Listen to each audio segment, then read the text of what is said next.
So let me get you into the topic because I know people. I want to definitely. So I wanted to talk about something on topic, and then we'll talk about off topic because I think you had a fantastic stream the other day with WDW Pro, and I do want to like hit on that just as a point of corporate curiosity. We'll touch on that in a second, and I'll we'll throw that stream out there, but. I want to get into the insurance because you and I during the trial, and I texted you about this. Yeah, you did. We said it. We're like we were laughing our butts off. We knew it was coming. There's no way. Now, New York Marine is a secondary. So there's two insurance involved here. There's Travelers and there's New York Marine. Yep. And I wanted to get your position because I know that you're familiar with insurance and particularly familiar with different types of coverage. We said, look, they're not going to cover Malice. And that's what they came out there and said. They said the code does not require us to indemnify somebody to cover them for malicious acts, which in this case, there was a finding of malice. So per statute, we're not required to cover it. And I guarantee, by the way, the policy also says that. I don't have a copy of the policy, but I'm sure the policy says absolutely. That. There's no insurance policy anywhere on earth that covers, that would indemnify an insured against a willful act. I mean, that's generally now there are certain things like just as a quick aside, like life insurance. People always ask about the suicide clause. There are things in there like what they call a no contest period when it comes to insurance, and that lasts for 2 years. So if you go out and you buy an insurance policy and then I guess I shouldn't say that word on YouTube because I know that's kind of a trigger word.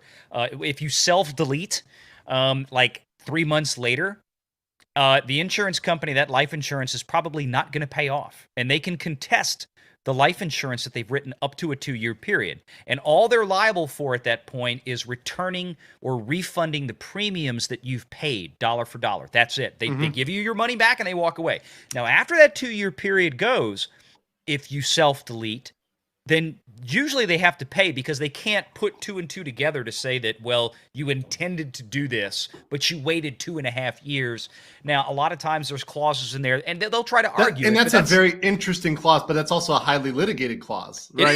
It is. That's a highly litigated clause. It is very. And life insurance, disability insurance, medical insurance is most of on the insurance practices that I do. That's the bulk of it, long-term care stuff like that. I don't do as much property and casualty where the liability stuff falls in. That's just not my wheelhouse, but I'm licensed for it. I still know enough about it. And then the other part of my practice, obviously, stocks and mutual funds and financial work. But when it comes to PNC, I was a little, well, let me caveat this. I'm not at all surprised that New York Marine said, fuck you, and walked off. Because it's exactly because wait a minute. They're trying to walk out. They will walk out because the idea is, here's the difference is, and I've not been able to find a lot of information on the Travelers policy. Now, for those of you who don't know, probably a lot of people don't know the name Travelers. That is a massive insurance company. I was going to say I know them, but I agree. Yeah, I guarantee you that a lot of people don't know them. They probably have over $1 trillion in assets under management at that kind of company. Okay, in terms of insurance, trillions and trillions of insurance coverage. Understand that a $5 million liability policy to them is like a piece of pocket lint stuck to a gnat's ass on the back of a baby bullfrog. I mean, it's nothing to them. This is squat.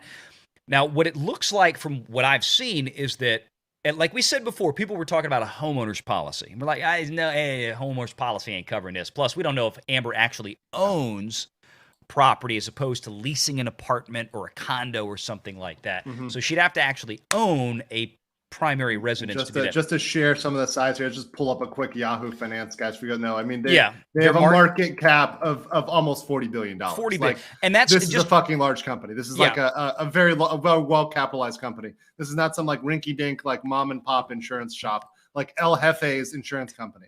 This is a large, and they're fucking massive company. They're very old. My father was a big time property and casualty insurance broker, which is kind of what got me into this field.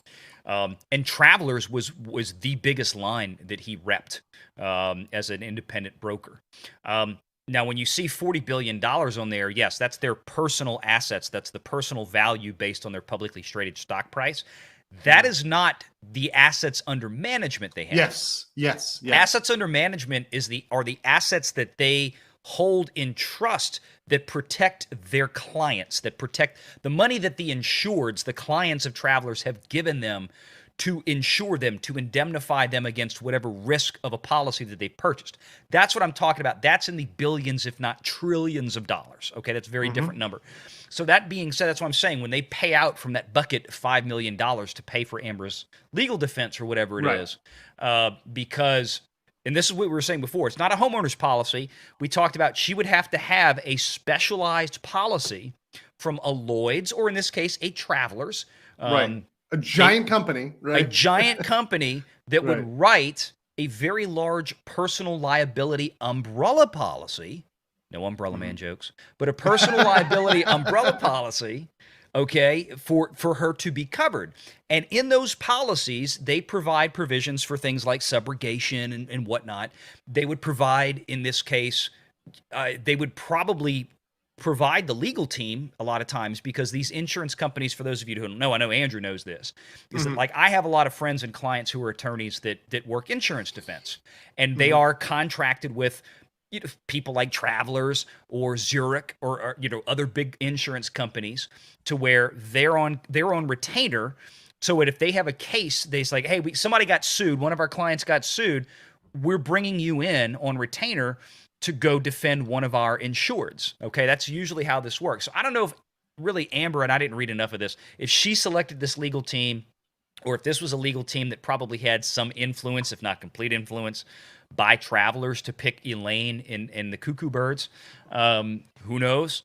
By the way, that's the speculation. See, the thing is about Travelers, like you said, I've been looking for the information. There's not a lot out there on what the policy is or where it is. I mean, that's a well-kept secret by Amber's team, because, by the way, I don't think it would look good for Amber if we saw the policy and we saw how the team was being funded and things were being picked. If it is true, if it is indeed true that Elaine and the team were both funded and chosen by Travelers, that would be interesting. And as well, would be interesting is, does Travelers cover them going forward? Does Travelers cover Amber appealing?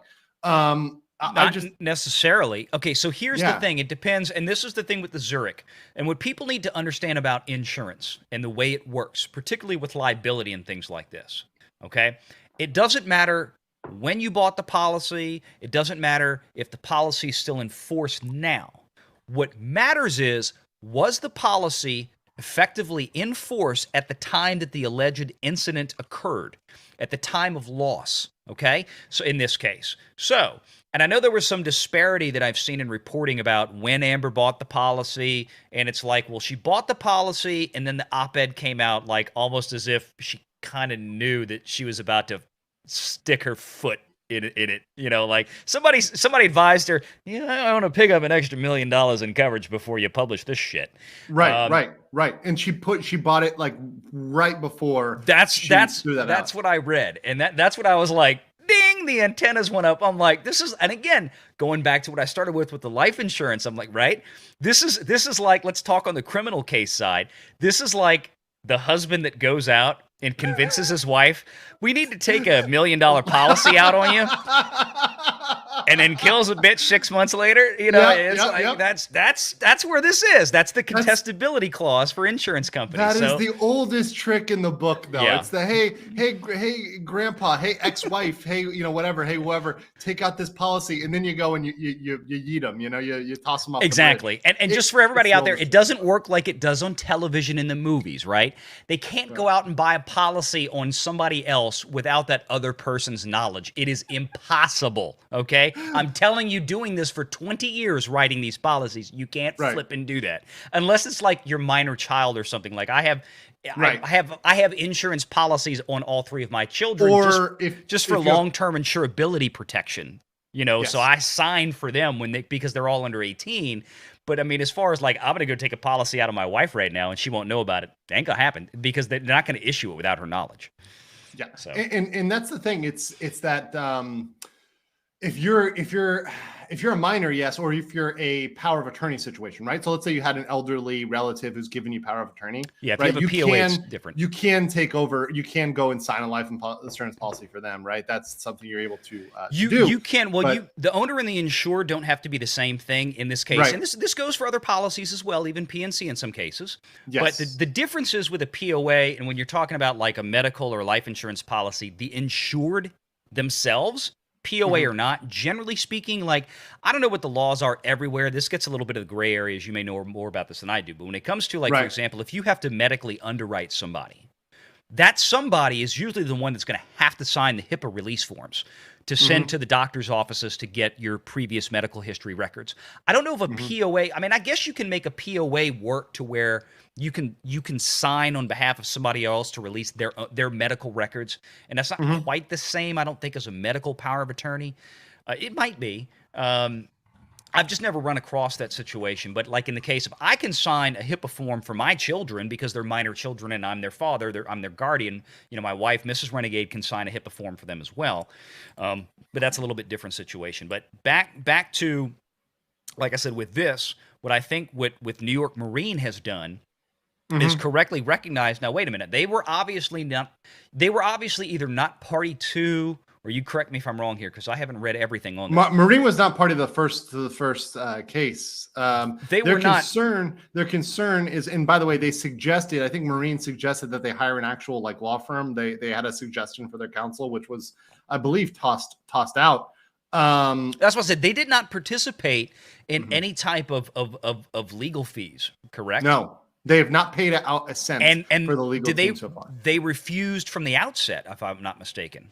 To allow, yes, because Amber was the one who wanted to select the counsel according to that. Now, who's to know whether when they say Amber, whether it was Amber or Travelers, right? Because I'm not sure New York Marine and Travelers are talking. So it might appear like because Travelers allegedly, once again, this to me is all allegedly. I have not seen the Carfax. I have not seen the policy, but allegedly Travelers is the primary insurance. Allegedly they've already paid out $5 million or so, right? So New York Marine is a supplemental coverage.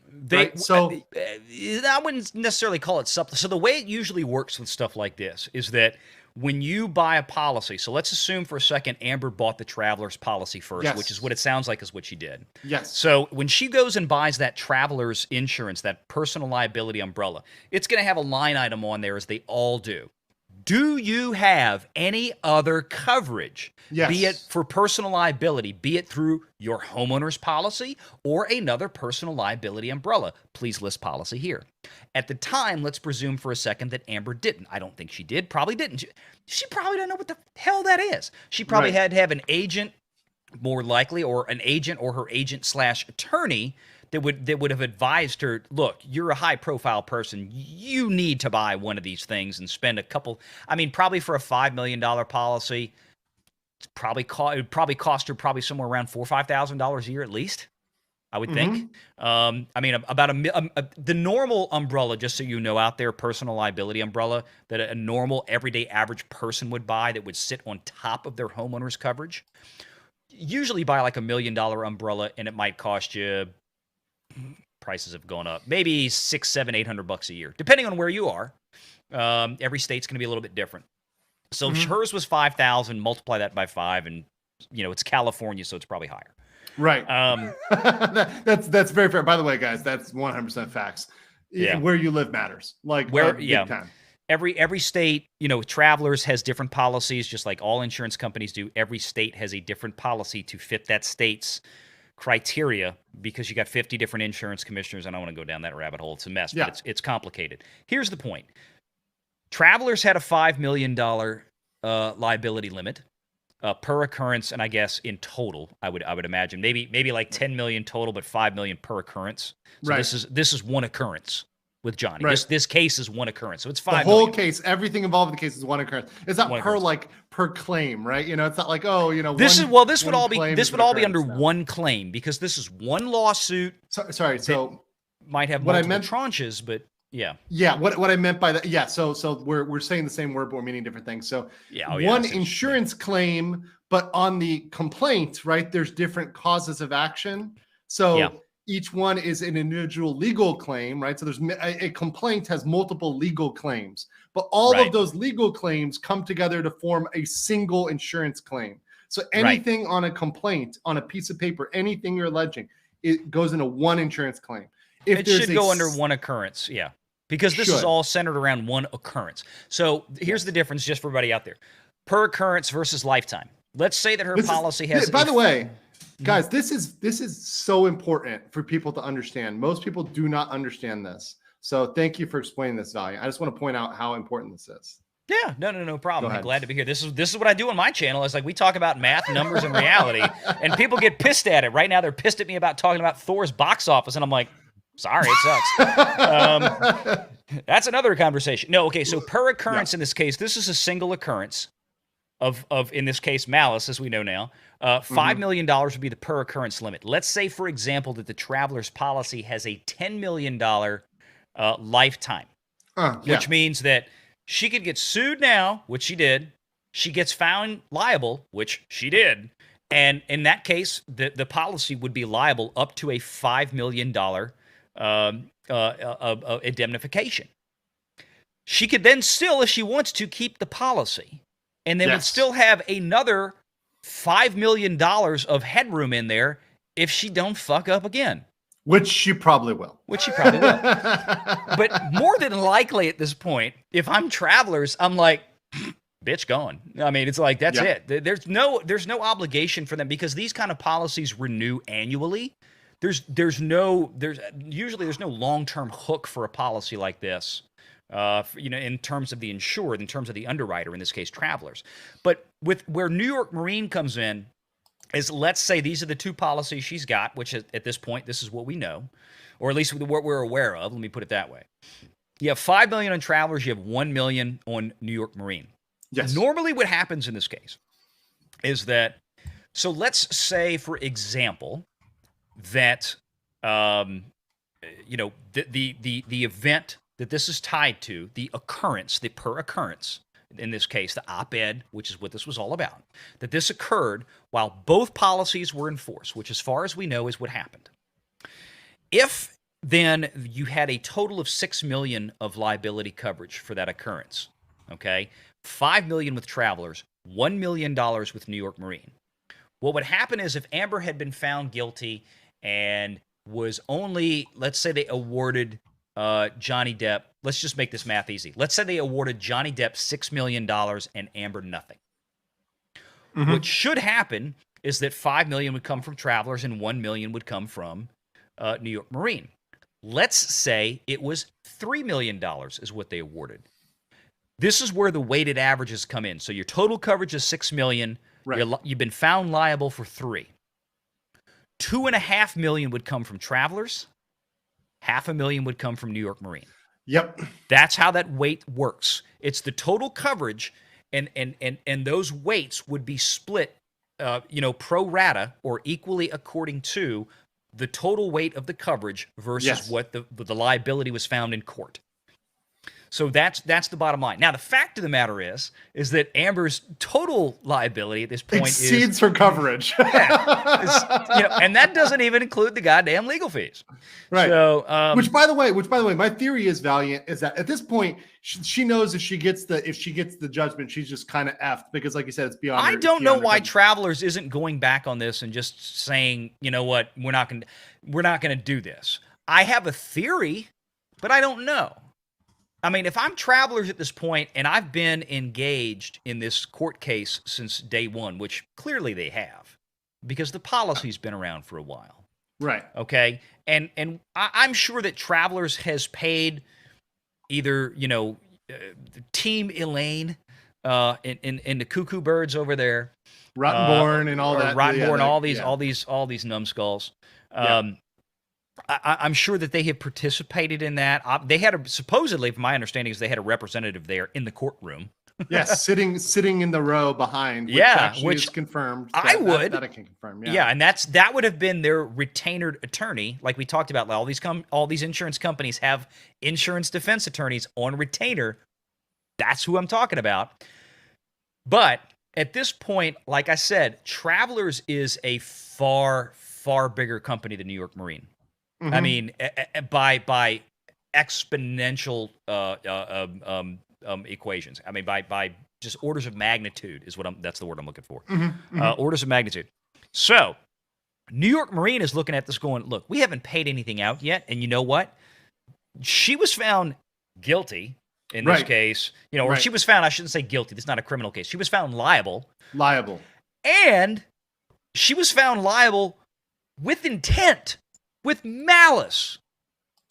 That's why they awarded $5 million in punitive damages. If they hadn't awarded the punitive damages, they could have just said, well, she screwed up, right? Because these policies cover libel and slander.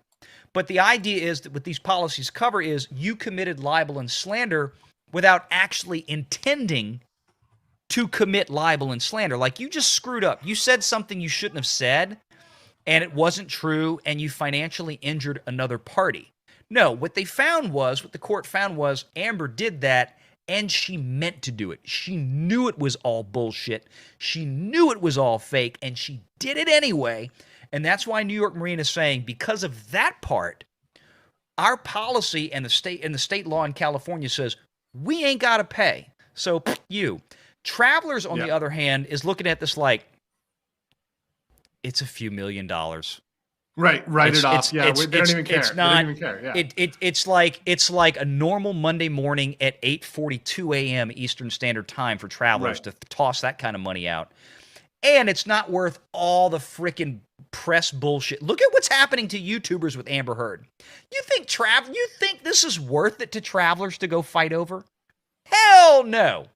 They're looking at this like it's tax write-off. Yeah, exactly. They don't even give a $5 million to a lot of the big companies. Yeah, because they've already been in it. It's like a sunk cost at this point. They'd have to go fight to get it back, and it's not worth it to them. Whereas New York Marine, they haven't shelled out anything. They're like, we haven't done it yet. We ain't gonna. Yeah. That was the thing with the coffee case that everyone got upset about with the burnt spilled coffee, which by the way was a serious injury to that elderly woman. But it was shown that McDonald's knowingly knew that their coffee was too hot, so the punitive damages were in the millions. Yeah, it was like $4 million. $4 million.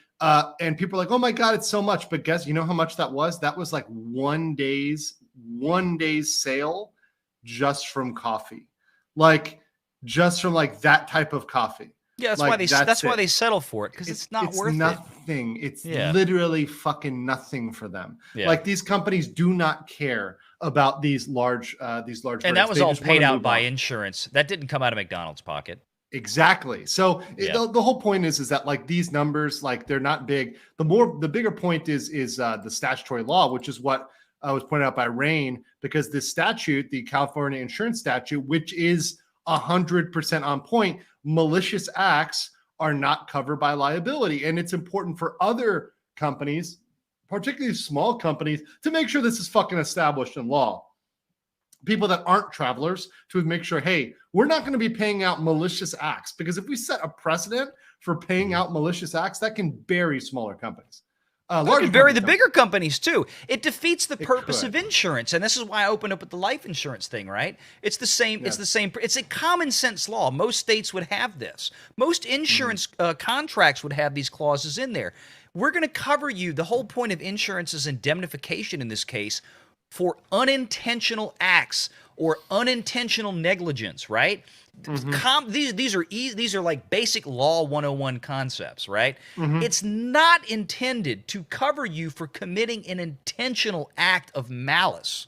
That's never, ever, because that's the whole. And what would happen is everybody would go out and buy insurance the day before they'd go shoot down the clerk at the 7-Eleven. Yeah, exactly. That's exactly what they do. That's why it doesn't work that way. It's like we all made the jokes like with the Affordable Care Act. It's like, this is why the Obamacare thing, and I'm not trying to get political with it, but this is just from an insurance business financial perspective. No. This is why those of us in the industry were like, this is the stupidest shit on earth, because what you're doing is you're telling people now, and this is literally what happened, that you can wait until you get deathly ill, and then go out and buy a policy for the same rate as a perfectly healthy person. And at the same time, we were being told that this will take insurance rates and make them cheaper. That's and that everybody is up is in this ridiculous. industry and are like, are you smoking crack? I mean, Yeah. that's, and of course, that's not what happened. My insurance policy after that pass went from $570 a month to $2,300 a month. Yes. For my family of 5. Yes. Literally, that's what happened. So it's like, this is the same. This is why insurance companies, and this is why this is just common sense. You know, it's like the point of buying insurance is you buy it when you don't need it to make sure that it's there if and when you do. Right. That's it. Or you can self-insure, right? Which I always, in many cases, I advocate that. You know, for example, for most people, it's like, well, if you've got enough money in your bank account to cover whatever happens to your car, right? Then, you know, to the extent it's required by law, that's fine. But I mean, do you need the bells and whistles coverage? Probably not, right? No, I tell people that all the time. The de minimis policy is probably fine with you. Yeah, the one that's required by law. I sell a lot of group medical insurance with Blue Cross, for example. Most of the clients, most of the small business clients I work with, I advise them because a lot of them have 30, 40-year-old, you know, staff and employees there. I'm like, look, we can put 2 plans in place. I'm going to encourage everybody to take the $4,500 deductible. Why? Because most of those people just go to the doctor once a year to get a checkup. Yep. And it's going to save them probably $3,000-$4,000 a year in premiums on their medical insurance, like that individual with their family. If they have one major event every 5 years, which would be statistically kooky. Right. Okay. Right. If they have one event every 5 years, that still means they're still saving $20,000 over that 5 years. That's huge. So that's usually what I tell people. It's like, I don't need you to spend, but we're getting out in the weeds now. But No, but it's good. But it's a good point because it gets back to the case. And it gets back to the facts of this case.